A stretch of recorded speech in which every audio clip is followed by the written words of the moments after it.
लोगों को चारों तरफ घूम फिर के प्राइज एक्शन पे जाना है, तो क्यों ना हम सबसे पहले प्राइज एक्शन ही सीख लें। और प्राइज एक्शन सीखने के लिए स्ट्रेंथ एनालिसिस बहुत ही इंपॉर्टेंट होता है। और आज की इस वीडियो में आप लोगों को वही बताऊंगा कि आप लोग कैसे स्ट्रेंथ एनालिसिस कर सकते हो।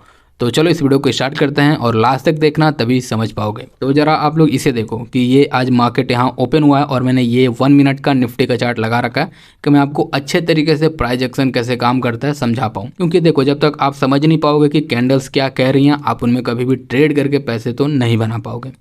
तो देखो, मार्केट ओपन हुआ। स्ट्रेंथ का मतलब ये होता है, देखो दो ही चीज़ें देखनी होती है स्ट्रेंथ एनालिसिस में। पहला होता है कि कैंडल का साइज जो हमें स्ट्रेंथ बताती है, और दूसरा होता है कि वो मूवमेंट कितनी तेज़ी से करती हैं। अब जैसे यहाँ खुला फिर से यहाँ आ गया 3 ही कैंडल में, इसका मतलब क्या हुआ कि इसमें स्ट्रेंथ भी है और स्पीड भी है।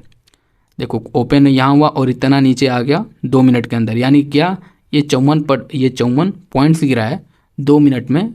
निफ्टी, बैंक निफ्टी नहीं है ये, मैं निफ्टी की बात कर रहा हूँ। इसका मतलब कि स्पीड भी है, स्ट्रेंथ भी है। अब मान लो अगर आपको एंट्री करना है और आपको ये जानना है कि हमें किस साइड एंट्री करना चाहिए, कौन अभी ज़्यादा स्ट्रेंथ में है, तो आप ये देखो, जैसे ये एक रेड कैंडल बना, फिर ये एक ग्रीन कैंडल बना, तो लोगों को लगता है कि यार इतना गिर चुका है, अब कितना गिरेगा, हम यहाँ बाय करते हैं। पर ये देखो, बाय करने से पहले अब ये चीज़ एक बार कर लिया करना कि ये देखो, जैसे ये हमारा एक ग्रीन कैंडल यहाँ क्लोजिंग दिया और एक रेड कैंडल का क्लोजिंग यहाँ हुआ था, ठीक है। यानी कि एक ग्रीन कैंडल जो था हमारा उस इस रेड कैंडल के ऊपर भी नहीं निकल पाया, तो हम ये कैसे कहें कि इसमें अभी स्ट्रेंथ है। जैसे आप इस नेक्स्ट वाली कैंडल को देखो कि इसने क्लोजिंग यहाँ दिया, पर ये जो रेड कैंडल था इसकी क्लोजिंग यहाँ था, यानी कि ये जो प्रीवियस हमारा ग्रीन कैंडल भी बना वो हमारे रेड कैंडल को भी ब्रेक नहीं कर पाया। इसका मतलब कि इसमें स्ट्रेंथ है नहीं, सिर्फ दिखाया जा रहा है कि हाँ भाई लोग आए। मान लो कुछ लोग यहाँ एंट्री कर लिए होंगे, कुछ लोग यहाँ एंट्री कर लिए होंगे।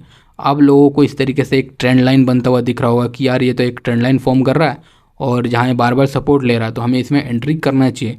तो लोग यहाँ हर डिप पे वो बाय करते गए, और हुआ क्या एंड में कि इस तरीके से ब्रेक किया और इस तरीके से जो सेल किए होंगे उनके पैसा बना होगा। तो आप बस इस वाले स्ट्रक्चर पे ध्यान दो कि अगर मार्केट नीचे से गिरता है और फिर इस तरीके से धीरे धीरे मूवमेंट करने लगता है ना, पहली बात कि ट्रेड, अगर आपको मतलब बेचैनी हो रही कि ट्रेड लेना है और अगर आप उसमें ट्रेड लेते हो तो वो समझो कि आपकी एंट्री हमेशा गलत होती है।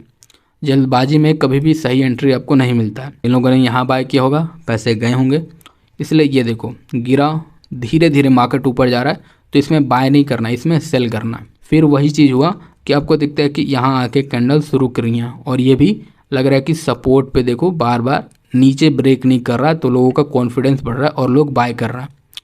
अच्छा ये बताओ, जब आपको ऊपर जाना है तो क्या आपको रुकोगे?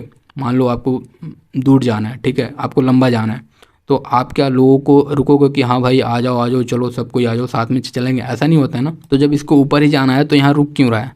जब इसको ऊपर देखो, ऊपर तो यहाँ भी गया, पर क्या ये रुका? रुका तो कितनी देर रुका, पर यहाँ क्या हुआ, यहाँ रुक रहा है, लोगों को इनवाइट कर रहा है और लोग आ रहे हैं, फिर इस तरीके से स्टॉप लॉस करके फिर ऊपर जा रहा है। ऊपर तो गया पर स्टॉप लॉस करने के बाद गया। फिर देखो, फिर वही चीज़, ऊपर तो जा रहा है पर स्ट्रेंथ ही नहीं है, नीचे आया, स्टॉप लॉस हिट किया, फिर ऊपर गया। फिर एक आपको जो लोगों को साइडवेज लगता है वो आपको दिखता है कि एक बड़ा सा साइडवेज हुआ है हमारा, कि जहाँ कैंडल्स कहीं नहीं किया है, उसके बाद यहाँ एक ब्रेकआउट हुआ है और जिन लोगों ने बाय किया होगा उनके एसएल गए होंगे क्योंकि यहीं से मार्केट नीचे आ गया।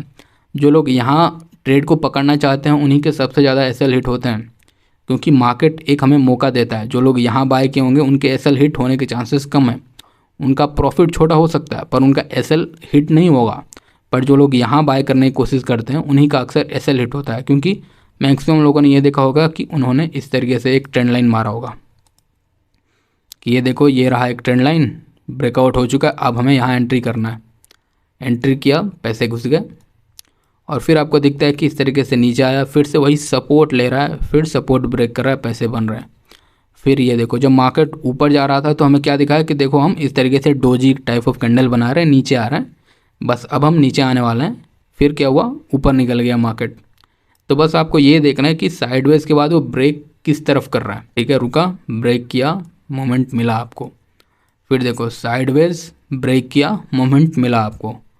फिर ये देखो यहाँ अगर इस तरीके से मैं ड्रॉ कर देता हूँ अगर, ठीक है, इस तरीके से, तो आपको दिखता है कि साइडवेज के बाद इस तरीके से एक मोमेंट मिला, और उसके बाद अगर देखा जाए तो ये एक सॉर्ट ऑफ साइडवेज मार्केट ये अभी भी चल ही रहा है। अगर हम इस तरीके से इसको यहाँ लाइन ड्रॉ कर दे तो आपको दिखता है कि ऊपर की तरफ पूरा एक साइडवेज है, बार बार यहीं से टच करके नीचे आ रहा है। और अब कहीं इसने जाके अपने निचले पार्ट को कहीं यहाँ, अगर आप ऐसे देखते हो तो यहाँ इसने अब कहीं जाके ब्रेक किया है। तो अगर ये अब ब्रेक किया तो आपको दिखेगा कि ये यहाँ तक एक इसका टारगेट मिल सकता है। ठीक है, तो इस तरीके से आपको कुछ एनालिसिस करनी होती है और आपको ट्रेड प्लान करने होते हैं। अगर आप टॉप पे पकड़ना चाहोगे आपकी मैक्सिमम टाइम एसएल जाएंगे, क्योंकि ये प्रोफेशनल्स के लिए हैं। अगर आप अभी सीख ही रहे हो तो आप ये देखो कि एक ट्रेंड होने के बाद पकड़ो, इससे दो फायदे होते हैं। अब जैसे ये देखो, एक ये ट्रेंड हो गया, साइडवेज हो गया, अब एंट्री करोगे तो आपका फ़ायदा ये होगा कि पहले तो आपको ये पता चल गया कि हाँ भाई ये मतलब हम सही डायरेक्शन में, क्योंकि बायर्स हमारे साथ हैं। साइडवेज हुआ, जिन लोगों ने यहाँ बाय किया होगा उन लोगों ने अपना प्रॉफिट बुक किया, और जो लोग यहाँ एंट्री नहीं कर पाए होंगे अब वो यहाँ एंट्री करने के लिए भी रेडी हैं, और जिन लोगों ने प्रॉफिट बुक किया वो भी अब यहाँ एंट्री करेंगे। तो ये एक मूवमेंट होने के चांसेस बढ़ जाते हैं। तो यहाँ ये एक सेफ ट्रेड होता है। पर अगर कोई कहे कि हम यहीं एंट्री कर लें, कैसे पता कि ये बढ़ेगा? ये ऐसा वाला भी तो हो सकता था, जैसे नीचे आया फिर 2 कैंडल ऊपर गया फिर नीचे आ गया, ऐसा भी तो हो सकता था। इसकी क्या गारंटी थी कि ये कैंडल इस तरीके से बढ़ने ही वाला है? तो गाइस कुछ इस तरीके से प्राइस एक्शन वर्क करता है। आई होप आप लोगों को ये वीडियो देख के समझ में आ गया होगा। और अगर आप ऐसे और भी वीडियोस देखना चाहते हो तो कमेंट कर सकते हो, चैनल को सब्सक्राइब कर सकते हो। तो चलो फिर मिलते हैं किसी और एक वीडियो में, तब तक के लिए बाय बाय।